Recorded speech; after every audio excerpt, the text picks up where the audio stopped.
When people tell you you should be investing in airline stocks, you would be forgiven for ignoring that information. But wait, bear with me. I'm going to convince you otherwise with this one UK-based AIM-listed airline stock.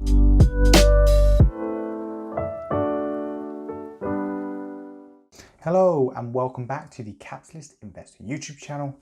My name is Ben, and in today's video I'm going to talk you through one stock which I believe is currently undervalued and could be great for future growth. And yes, it is in the airline industry. Before I reveal all, if you find value in today's video, I need you to do two things for me. One is subscribe to the channel to make sure you get all stock pick videos I release each week. And number two, hit the like button to support this particular video with the YouTube algorithm. Okay, so I don't like stock pick videos where they drag out the announcement of what stock they're going to talk about, and my channel is not about that. So the stock we're going to talk about is Dart Group, probably better known for owning Jet2 Airlines company here in the UK. The airline predominantly flies from mainland Europe, but does also have a flight path to the US and specifically New York. So why am I suggesting that Jet2 could be a good buy right now? Let's get into it. First up, Jet2 has just released their March 2020 year-end accounts, and I've taken a lot of information from this in this video, and if you're interested in reading the report yourself, I'll leave a link in the description below and you can check that out for yourself. So first, if we look at the financial highlights, we can see that revenue has grown consistently year after year for the past 5 years, now reaching nearly 3.6 billion, a 600 million increase on 2019 numbers, which is a great start. Revenue is made up of 5 different streams according to the financial statements. We have flight only, non-ticket revenue, package holidays, other leisure travel, and distribution and logistics. The largest of those 5 streams being package holidays, making up 69% of the total revenue, combined with the flights only revenue, which makes up 85% of the total revenue. Both of these have increased year on year, mainly due to increased airline ticket prices and inflationary hotel room rate increases. This saw the average price of Jet2 holiday package holidays increasing to £687. A large number of customers are doing DIY holiday packages where they purchase effectively flights through Jet2 and then sort the hotels etc. out themselves. And this is likely to start to make up a larger portion of the revenue going forward. The gross margin is around 5%, which you would think is low. However, it's better than its competitors. For instance, TUI has a negative gross profit margin. For net operating profit expenses, the travel industry in general faces many cost pressures in relation to fuel, carbon and other operating charges, together with the necessary continued investment in their own products and operations, including that required to attract and retain their colleagues.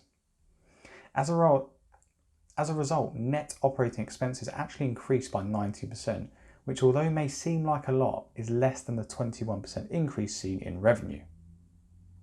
So what about profitability?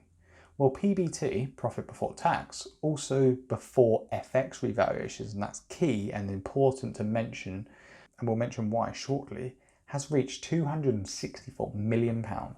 We can see this is a great increase from last year and is moving in the right direction. Although the leisure travel industry is facing challenges due to COVID, the numbers in March 2020 year-end numbers do look positive. The impact of COVID-19 would have been minimal on these numbers, as the lockdown in the UK really started mid-March. As the COVID-19 impact took place, however, during the financial year, albeit right at the end, there is some implications on the report published by Dart Group. In particular, there is an exceptional item in relation to their hedging program for jet fuel and foreign currency. This is really due to the impact of COVID, meaning that both flying and holiday programs expected to be significantly lower in the first 6 months of the 2021 financial year. and therefore this has impacted the expected hedge on fuel and currency. As a result of this, an exceptional item of 108.4 million has been recognised in the profit and loss and as a charge relating to the ineffectiveness of the hedging instrument.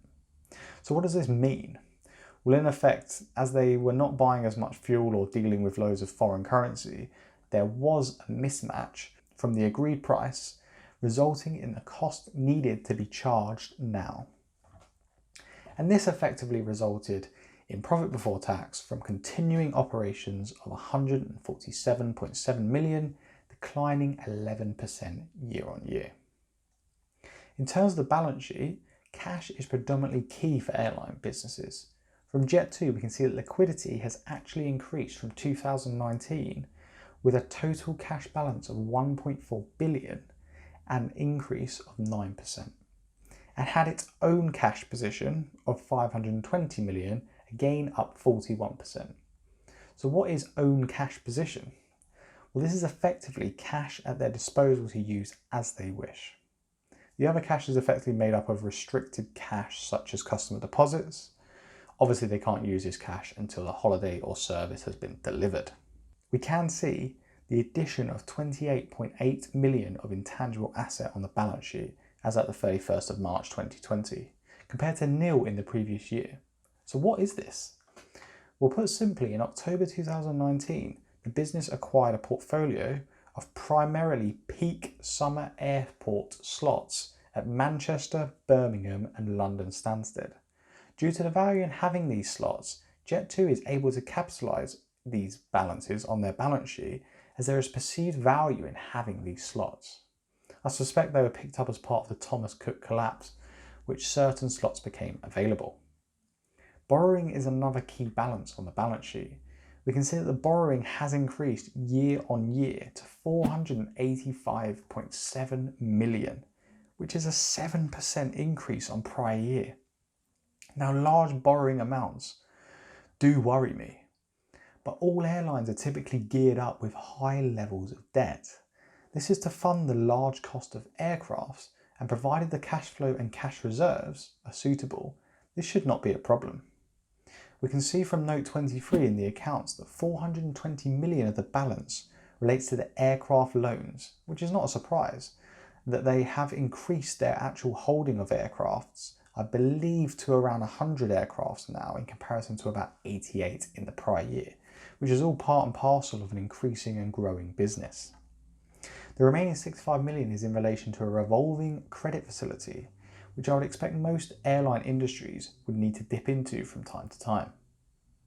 In terms of equity then, the business continues to have net assets of 634 million, which is great, as well as current liabilities of 240 million, again showing a healthy balance sheet for the entity. The company paid 2 dividends in the year, totaling £15.5 million. And as you will know if you've watched other of my videos, I do love a dividend, so that's a big tick from me. They do not hold large amounts of stock, receivables or payables, so I'm not going to go into much detail there. But let's look at some of the fundamental ratios of the company. Dart Group has a PE ratio of 9.3, which is, I think, is good compared to the average industry of 33. The first sign that the entity might be undervalued. In addition, based on these financials, the price to book ratio is just 1.6, which is also not too bad. Okay, so that's all well and good, but what about the future of the business with the huge impact of COVID and there being very minimal or no flights going? Well, first we should take a look at the share price over the past 6 months. In mid-February, the share price was £18.98 and now sits at just £6.94. Now, I feel that the current price still factors in the airlines market that is not flying, but it is flying. Flights have started to resume, and although sales of holidays are likely to have dropped off, they will still be occurring, and I think the share price does not really reflect this opening of airlines as yet. The key question is the company's ability to continue to operate, and like most travel businesses, it requires that there be enough cash to burn through in the immediate future to ensure that they can continue to pay their obligations. On the 14th of May 2020, the group confirmed as an eligible issuer of the Bank of England's COVID Corporate Financing Facility, wow, that's a mouthful, CCFF, and has put in place 300 million commercial paper program to facilitate issuance under it. The CCFF is designed to support liquidity among larger businesses who are capable of demonstrating that they make a material contribution to the UK economy and are able to display sound financial health, which we've already talked about, equivalent to an investment grade rating prior to the economic shock caused by the COVID-19 pandemic. The facility, which matures 12 months following drawdown, will be used to provide stability and standby liquidity should that be required, and is currently, this was as at May I believe, currently unutilised. In addition, they have raised further cash from further offerings of new ordinary shares to the value of 171 million, as well as selling off part of the Fowler Welch business for 98 million. All of the above show gross proceeds of 570 million on top of the already 500 million plus cash that Jet2 has. I believe this is more than enough to see them through the remainder of COVID and return to normal trading. Normal trading, I should remind you, is excluding Thomas Cook, which collapsed here in the UK back in 2019. With less competition as well as an expectation that people will still want to go on holiday, I believe this business will return to great times it once had. Coupled with the strong financial results of past and the solid balance sheet, that is a real stock pick I believe in. But don't just take my word for it. Let me know in the comments below what you think of Dark Group. Also, don't forget, if there is a particular stock you would like me to look into, please do comment below and I will pick one from the suggestions below and give you a shout out for doing so. That's it for today's video, guys. I've been the Capitalist Investor. You've been YouTube. Until next time, make sure you subscribe